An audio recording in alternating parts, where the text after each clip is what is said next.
दोस्तों आज के इस वीडियो में हम आपको आधार सुपरवाइजर एग्ज़ाम से रिलेटेड कंप्लीट जानकारी देने वाले हैं। इस वीडियो में आपको बताया जाएगा आधार सुपरवाइजर एग्ज़ाम क्या होता है, एलिजिबिलिटी क्राइटेरिया क्या है, कौन कौन से डॉक्यूमेंट्स लगते हैं, एग्ज़ाम का पैटर्न क्या है, एग्ज़ाम के लिए ऑनलाइन कैसे अप्लाई करना है, एग्ज़ाम देने के बाद सर्टिफिकेट कैसे डाउनलोड करना है, एग्ज़ाम की तैयारी के लिए स्टडी मटेरियल कहाँ से डाउनलोड करेंगे, उसका पूरा कंप्लीट प्रोसेस बताने वाला हूँ। उससे पहले यदि आप हमारे इस चैनल पर नए हैं तो इसे सब्सक्राइब करके बेल आइकन जरूर प्रेस करें, जिससे आने वाली वीडियोज़ की नोटिफिकेशंस आपको मिलती रहे। दोस्तों सबसे पहले हम समझते हैं कि आधार सुपरवाइजर एग्ज़ाम क्या होता है। इस एग्ज़ाम का पूरा नाम है ECMP ऑपरेटर कम सुपरवाइजर। ऑपरेटर कम सुपरवाइजर एग्ज़ाम UIDAI द्वारा आयोजित एक सर्टिफिकेशन एग्ज़ाम है। इस एग्ज़ाम को NSEIT सेंटर्स के माध्यम से कराया जाता है, जिसका उद्देश्य आधार सुपरवाइजर बनने के इच्छुक व्यक्तियों के ज्ञान और कौशल का आकलन करना है। यह एग्ज़ाम यह सुनिश्चित करने के लिए डिज़ाइन किया गया है कि आधार एनरोलमेंट और अपडेट प्रोसेस को मैनेज करने के लिए उनके पास एक एक्सपर्टीज के साथ साथ सही जानकारी हो। अब हम समझते हैं कि इस एग्ज़ाम में अप्लाई करने के लिए एलिजिबिलिटी क्राइटेरिया क्या है। आधार सुपरवाइज़र एग्ज़ाम देने के लिए आप भारत के नागरिक होने चाहिए, आपकी उम्र 18+ होना चाहिए और आप 12th पास होने चाहिए। और यदि आप इंडिया पोस्ट पेमेंट बैंक के वर्कर हैं या फिर आंगनवाड़ी आशा वर्कर हैं तो आप 10th पास होने चाहिए। अब हम समझते हैं कि इस एग्ज़ाम में अप्लाई करने के लिए कौन कौन से डॉक्यूमेंट्स लगते हैं। आपके पास एक ऑथोराइज लेटर होना चाहिए, LMS सर्टिफिकेट होना चाहिए, आप 12th पास होने चाहिए, आधार कार्ड में आपका करंट फ़ोटो होना चाहिए, आपके आधार में मोबाइल नंबर लिंक होना चाहिए। इसके अलावा आप Aadhaar paperless offline eKYC XML file Aadhaar के वेबसाइट से डाउनलोड कर लेंगे। ये फाइल कैसे डाउनलोड करना है आगे वीडियो में बताया गया है। यहाँ पर आप जो भी डॉक्यूमेंट्स अपलोड करेंगे वह JPG, PNG या PDF फाइल में होना चाहिए और उसका साइज 50 KB से 1 MB के बीच होना चाहिए। अब हम समझते हैं कि इस एग्ज़ाम का पैटर्न क्या है। इस एग्ज़ाम का रजिस्ट्रेशन फ़ीस 470 रुपये है। यदि एग्ज़ाम देने के बाद आप पास नहीं होते हैं तो वापस एग्ज़ाम देने के लिए री एग्ज़ाम फ़ीस 235 रुपये है। यह जो एग्ज़ाम होता है वह ऑनलाइन कंप्यूटर बेस्ड होता है, जिसमें मल्टीपल चॉइस क्वेश्चंस आते हैं। इस एग्ज़ाम में टोटल 100 क्वेश्चंस आते हैं। एग्ज़ाम को कंप्लीट करने के लिए आपको 2 घंटे का समय मिलता है। यह एग्ज़ाम टोटल 100 मार्क्स का होता है और हर सही आंसर पर आपको 1 मार्क्स मिलता है और इसमें कोई नेगेटिव मार्किंग नहीं है। यह exam Assamese, Bengali, Gujarati, English, Hindi, Kannada, Malayalam, Marathi, Odia, Punjabi, Tamil, Telugu and Urdu इन सभी लैंग्वेज में होता है। आप जिस भी भाषा में एग्ज़ाम देना चाहते हैं फॉर्म भरते समय वह लैंग्वेज सिलेक्ट कर सकते हैं। इस एग्ज़ाम में पास होने के लिए आपको मिनिमम 55 मार्क्स चाहिए। यदि आप 55 मार्क्स से कम लाते हैं तो आपको एग्ज़ाम वापस देना होगा। अब हम समझते हैं कि इस एग्ज़ाम का सिलेबस क्या है। यहाँ पर आप देख सकते हैं कि चैप्टर वाइज एग्ज़ाम का सिलेबस दिया गया है। यहाँ पर कुल 9 चैप्टर हैं। पहले चैप्टर से 6 मार्क्स का क्वेश्चन आता है, दूसरे चैप्टर से 17 मार्क्स का क्वेश्चन आता है, तीसरे चैप्टर से 5 मार्क्स, चौथे चैप्टर से 16 मार्क्स, पाँचवें चैप्टर से 10 मार्क्स, छठवें चैप्टर से 8 मार्क्स, सातवें चैप्टर से 16 मार्क्स, आठवें चैप्टर से 7 मार्क्स और 9वें चैप्टर से 15 मार्क्स का क्वेश्चंस आता है। इसी तरह टोटल 100 क्वेश्चंस और 100 मार्क्स का एग्ज़ाम होता है। अब हम समझते हैं कि आधार सुपरवाइज़र एग्ज़ाम के लिए कैसे रजिस्ट्रेशन करेंगे। आधार सुपरवाइज़र एग्ज़ाम में रजिस्ट्रेशन करने के लिए आपको अपना वेब ब्राउज़र ओपन कर लेना है और गूगल में सर्च करना है आधार एग्ज़ाम। उसके बाद आपको यहाँ पर जो पहली लिंक दिखाई देगी uidai.nseit.exams.com उस पर क्लिक करना है। वैसे इस लिंक को हमने वीडियो के डिस्क्रिप्शन में भी प्रोवाइड कर दिया है, वहाँ से भी आप ओपन कर सकते हैं। लिंक पर क्लिक करने के बाद आप इस पेज पर आ जाएंगे जहाँ पर लिखा होगा NSEIT welcome to Aadhaar testing and certifications. यहाँ पर लॉगिन का ऑप्शन दिया है जहाँ आप यूजर ID और पासवर्ड एंटर करके लॉगिन कर सकते हैं। यहाँ सैंपल सर्टिफिकेट का ऑप्शंस दिया है, इस पर क्लिक करेंगे तो यहाँ पर आपको एग्ज़ाम में पास होने के बाद इस तरह का सर्टिफिकेट मिलेगा। यहाँ सेंटर डिटेल्स का भी ऑप्शंस दिया है, इस पर क्लिक करेंगे तो यहाँ से आप फॉर्म भरने से पहले सेंटर के बारे में जानकारी ले सकते हैं कि आपके एरिया में कौन कौन से सेंटर है जहाँ पर आप एग्ज़ाम दे सकते हैं। सेंटर के बारे में जानकारी के लिए आप यहाँ अपना स्टेट और सिटी सिलेक्ट कर लेंगे और सर्च पर क्लिक करेंगे। यहाँ पर आप अपने एरिया में जितने भी NSEIT के सेंटर हैं उनका लिस्ट आ जाएगा। यहाँ पर उनका एड्रेस भी दिया रहेगा। अब आपके जो नज़दीक का सेंटर हो इसमें से उसे आप फॉर्म भरते समय सेलेक्ट कर सकते हैं। अब एग्ज़ाम देने के लिए सेंटर में कितने स्लॉट अवेलेबल हैं उसे देखने के लिए यहाँ click here to view slot availability पर क्लिक करेंगे। अब आप अपना स्टेट, सिटी कौन से सेंटर पर एग्ज़ाम देना है उसे यहाँ से सिलेक्ट कर लेंगे। एग्ज़ाम कौन से डेट को देना है यहाँ से सिलेक्ट कर लेंगे। उसके बाद सबमिट पर क्लिक करेंगे। अब इस सिलेक्ट किए हुए सेंटर में कितने स्लॉट अवेलेबल हैं यहाँ पर दिखाया जाएगा। एग्ज़ाम का क्या टाइमिंग रहेगा वह भी यहाँ पर शो होगा। अब यदि यहाँ पर कोई भी स्लॉट खाली नहीं है तो आप यहाँ से डेट चेंज करके चेक करेंगे कि उस डेट को भी स्लॉट खाली है या नहीं। तो इस तरह से आपको कंफर्म कर लेना है कि आपको कौन से सेंटर पर और कौन से डेट को एग्ज़ाम देना है। अब आपको वापस यहाँ होम पेज पर आ जाना है। यहाँ पर अभी हमारे पास यूज़र आईडी और पासवर्ड नहीं है, हम यहाँ पर नए हैं, तो उसके लिए आप यहाँ क्रिएट न्यू यूज़र पर क्लिक करेंगे। अब यहाँ आपके सामने एक new user sign up form open हो जाएगा। यहाँ पर आपको अपने आधार का XML फाइल और शेयर कोड एंटर करना है। अब ये XML फाइल और शेयर कोड हमें कहाँ से मिलेगा, तो उसके लिए आपको UIDAI की वेबसाइट myaadhar.uidai.gov.in पर आ जाना है, या फिर आप अपने ब्राउज़र में सर्च करेंगे माई आधार लॉगिन। तो यहाँ पर जो पहला लिंक मिलेगा माई आधार लॉगिन, उस पर क्लिक करना है। आप इस पेज पर आ जाएंगे। अब आपको यहाँ लॉगिन पर क्लिक करना है। यहाँ पर आपको अपना आधार नंबर और दिया गया कैप्चा फिल करके लॉगिन विथ OTP पर क्लिक करना है। अब आपके आधार से लिंक मोबाइल नंबर पर OTP आएगा, उसे यहाँ पर एंटर करके लॉगिन पर क्लिक करना है। अब आपके सामने इस तरह का डैशबोर्ड ओपन हो जाएगा। अब यहाँ नीचे आपको लेफ्ट साइड में एक ऑफलाइन eKYC का ऑप्शंस मिलता है, उस पर क्लिक करना है। अब यहाँ XML फाइल डाउनलोड करने के लिए आपको 4 डिजिट का शेयर कोड क्रिएट करना है। यहाँ पर आप जो भी कोड एंटर करेंगे आपको उसे याद रखना है। यही सेम कोड आपको फॉर्म भरते समय भी एंटर करना होगा।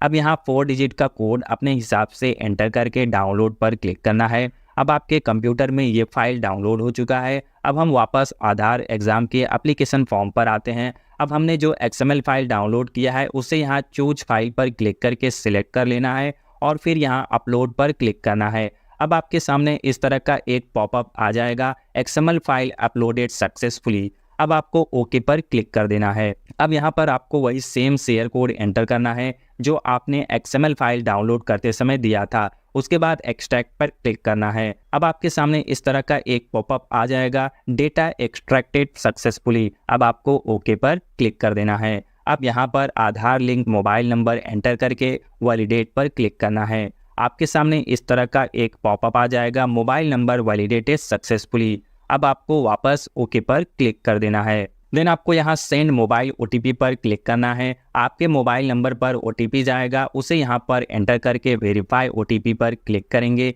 यहाँ पर आपका OTP वेरीफाई हो जाएगा। उसके बाद यहाँ डिक्लेरेशन के चेक बॉक्स पर क्लिक कर देना है और यहाँ अपना ईमेल आईडी एंटर करके शो XML कंटेंट पर क्लिक करना है। अब आपका आधार डिटेल्स यहाँ पर शो होगा, जैसे कि आपका नाम, डेट ऑफ बर्थ, जेंडर और यहाँ पर आपका फोटो। यदि दिया गया डिटेल्स सही है तो आपको यहाँ कंफर्म पर क्लिक कर देना है। अब आपका रजिस्ट्रेशन कंफर्म हो गया है। यहाँ पर आपको एक मैसेज शो होगा, congratulations you have registered successfully.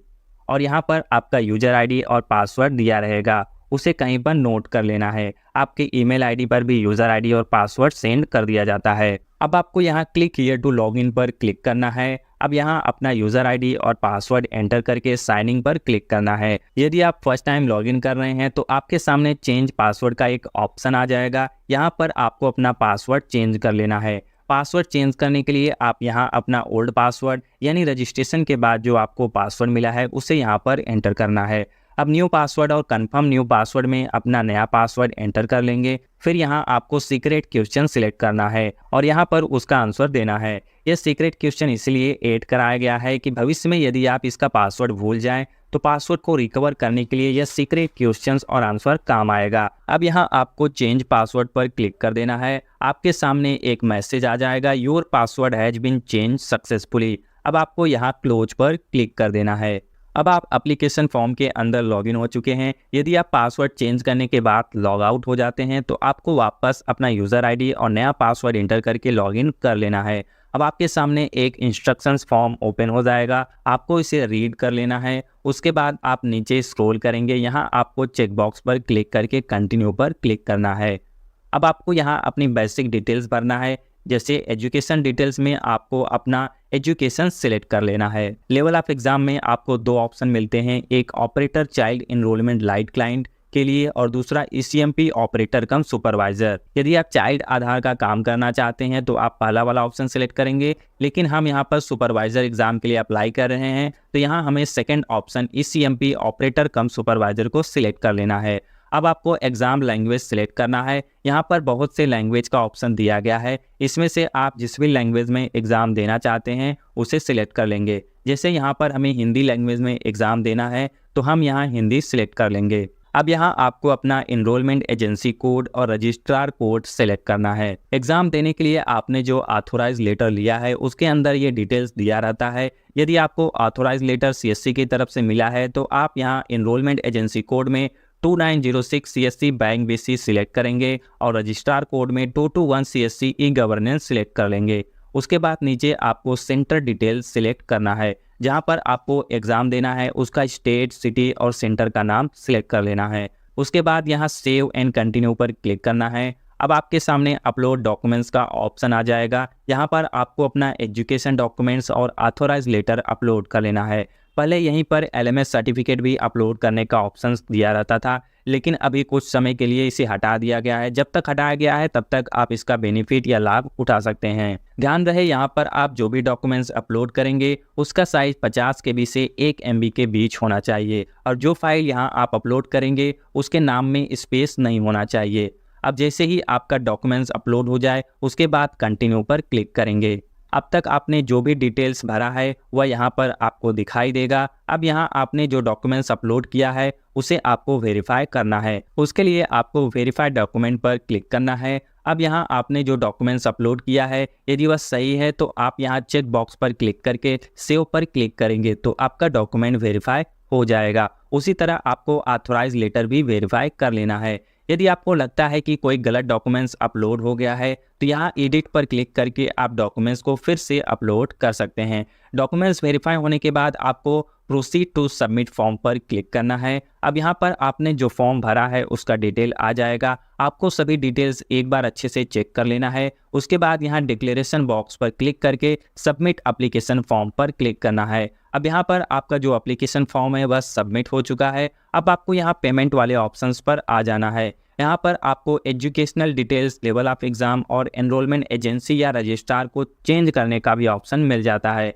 यहाँ से आप डिटेल्स को चेंज कर सकते हैं। उसके बाद यहाँ पर आपको ऑनलाइन पेमेंट कंप्लीट करना है। यहाँ आपको पेमेंट मोड ऑनलाइन सिलेक्ट करना है। उसके बाद प्रोसीड टू पे पर क्लिक करना है। अब आपको यहाँ एक पॉपअप दिखाई देगा, उसमें आपको ओके पर क्लिक करना है।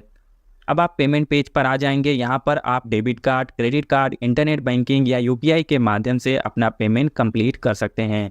पेमेंट कंप्लीट होने के बाद यदि आपको इस तरह से एरर आता है तो घबराने की ज़रूरत नहीं है। बस आप यहाँ रिफ्रेश पर क्लिक कीजिए, उसके बाद यहाँ कंटिन्यू पर क्लिक कीजिए, फिर आपको यहाँ पेमेंट मैसेज दिखाई देगा, your payment has been successfully proceeded with transactions number. अब आपका पेमेंट कंप्लीट हो गया है। उसके बाद यहाँ पेमेंट हिस्ट्री पर आकर आप अपना पेमेंट डिटेल्स देख सकते हैं। अब हमारा लास्ट स्टेप एग्जाम के लिए सीट को बुक करना है। उसके लिए आपको यहाँ बुक सीट पर क्लिक करना है। यहाँ पर आपने जो सेंटर सेलेक्ट किया था वह यहाँ पर दिखाई देगा। यदि आपको यह सेंटर डिटेल्स चेंज करना है तो आप यहाँ चेंज प्रेफर्ड टेस्ट डिटेल्स पर क्लिक करके सेंटर डिटेल्स को चेंज कर सकते हैं। अदरवाइज आप यहाँ कौन से डेट को एग्जाम देना चाहते हैं उसे सिलेक्ट कर लेना है और सबमिट पर क्लिक करना है। अब यहाँ आपके सामने एग्जाम का डेट और टाइम आ जाएगा और यहाँ आपको एग्जाम देने के लिए कितना सीट अवेलेबल है वह दिखाई देगा।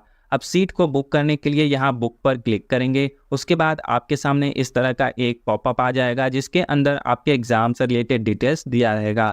अब आप यहाँ कंफर्म पर क्लिक करेंगे और आपका सीट एग्जाम देने के लिए बुक हो जाएगा और आपके सामने यह मैसेज आएगा, congratulations you have successfully booked a seat.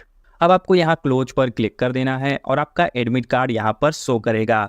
आप यहाँ क्लिक हियर पर क्लिक करके अपने एडमिट कार्ड को प्रिंट कर सकते हैं या फिर इसे PDF में सेव करके बाद में भी प्रिंट निकाल सकते हैं। ये एडमिट कार्ड प्रिंट करके आपको एग्जाम सेंटर पर लेकर जाना है। इस एडमिट कार्ड में आपका और एग्जाम सेंटर का डिटेल्स दिया गया है। यहाँ पर जो सिग्नेचर करना है वह आपको एग्जाम सेंटर पर करना है। यहाँ पर कुछ इंस्ट्रक्शन दिए गए हैं, आपको इसे ध्यान से पढ़ लेना है। ध्यान रहे आपको ये सभी डॉक्यूमेंट्स एग्जाम सेंटर पर लेकर जाना है। एडमिट कार्ड का print out, e Aadhaar print out या ओरिजिनल आधार कार्ड और उसका एक xerox copy, original authorise letter और उसका एक जेरोक्स कॉपी, ये सभी एग्जाम सेंटर पर आपको लेकर जाना है। अब जैसे ही आपका एग्ज़ाम सेंटर पर कंप्लीट हो जाता है, सेंटर पर ही आपको आपका मार्क्स दिखाई देता है कि आपने एग्ज़ाम में कितना स्कोर किया है। यदि आप 55 या उससे ऊपर लाते हैं तो आप पास हो जाते हैं और आपका ईसीएमपी ऑपरेटर कम सुपरवाइजर सर का सर्टिफिकेट तुरंत जनरेट हो जाता है और एग्जामिनर आपको उस सर्टिफिकेट का एक प्रिंट आउट भी दे देता है जो इस तरह से दिखाई देता है। यह एक टेम्परेरी सर्टिफिकेट होता है। 24 से 48 घंटे बाद आप अपने डैशबोर्ड पर लॉगिन करके अपना ओरिजिनल सर्टिफिकेट डाउनलोड कर सकते हैं। जैसे ही 48 घंटे पूरे हो जाएं, आपको आधार एग्जाम के डैशबोर्ड पर लॉगिन कर लेना है और यहाँ सर्टिफिकेट ऑप्शन पर क्लिक करना है। यहाँ पर आप देख सकते हैं कि आपका सर्टिफिकेट जनरेट हो गया है। अब आप यहाँ डाउनलोड सर्टिफिकेट के नीचे वाले लिंक पर क्लिक करके अपने सर्टिफिकेट को डाउनलोड कर लेंगे। आपको कुछ इस तरह से सर्टिफिकेट दिखाई देगा। यह जो सर्टिफिकेट है उसकी वैलिडिटी 3 साल के लिए होती है। यहाँ पर आपको इस सर्टिफिकेट की वैलिडिटी कब तक है उसका डेट दिया गया है। सर्टिफिकेट एक्सपायर होने के 6 महीने पहले ही आपको दोबारा एग्जाम देकर इसको रिन्यूअल करना होता है। उसके अलावा यहाँ माई स्कोर कार्ड पर क्लिक करके आप अपना स्कोर भी चेक कर सकते हैं कि आपने एग्जाम में कितना स्कोर किया है।